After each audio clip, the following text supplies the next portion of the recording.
course, have a major impact on helping families get through the pandemic. 23 million Americans even added a new pet to their family since spring of 2020. Yeah, you may have heard the term pandemic pet. Well, in a worldwide survey, the Human Animal Bond Institute found that 98% of pets' parents have experienced health benefits from having a pet in their lives. And 95% consider their pet part of their family.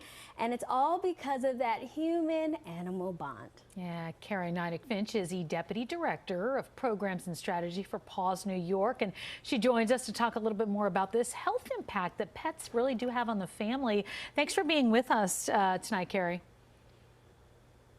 I don't think we're hearing you. Do you have your... Do you want to hit unmute maybe? Do we have you? Let's just see. Hi. All in the world of Zoom. How are you? There you are. Well, good. How are you? Good. Well, let's go ahead and talk about it. There's a real emotional impact of human-animal bond. Why is it important for both pet and pet owner? Yeah. Over the past few decades, there's been a lot more research in this area. And the human-animal bond has been found to have all kinds of mental and emotional health benefits for guardians and people that come into contact with them. So some of the biggest ones are decreasing feelings of stress, anxiety, depression. You all mentioned the pandemic phenomenon, that people got a lot of pets during the pandemic. Anxiety levels and depression levels were also at an all-time high. So it really makes sense that pets were welcomed into families. Some of the physical benefits include increasing oxytocin in the bloodstream, which can lower your heart rate. Oxytocin is known as the maternal hormone, so it's very nurturing. So there's a ton of benefits from just being around pets. Now, speaking of benefits, if someone's life isn't conducive to actually owning a pet, is there a way that they can still experience that bond?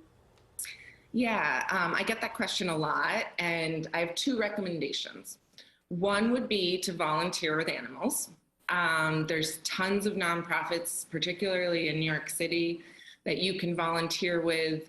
You can get that pet effect, and you can help someone in need. The second recommendation would be to seek out animal-assisted therapy.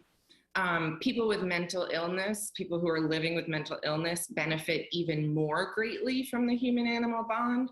So if you're able to arrange animal-assisted therapy visits, that would be really great for someone who can't handle having a pet themselves but want those benefits. Yeah, it makes sense. So let's talk about this. Pets in the workplace. We hear a lot of studies that have been done recently about that impact. Do you think it's a good thing? I do, because I always think that everyone could benefit from being around an animal and getting to know an animal and caring for something other than yourself. But there are a few challenges that workplaces need to keep in mind. The first and foremost that a lot of people think of are allergies. You do have to accommodate all of your employees, so make sure that there aren't any severe allergies. You also want to make sure that the workplace is safe for the pet and people. So you want to make sure that you have the right insurance in place in case you have pets in the workplace. And you want to make sure that the pet is really happy being there and has an opportunity to leave and take a rest if they need it. All right. Well, thank you, Carrie, so much for joining us. Thank you.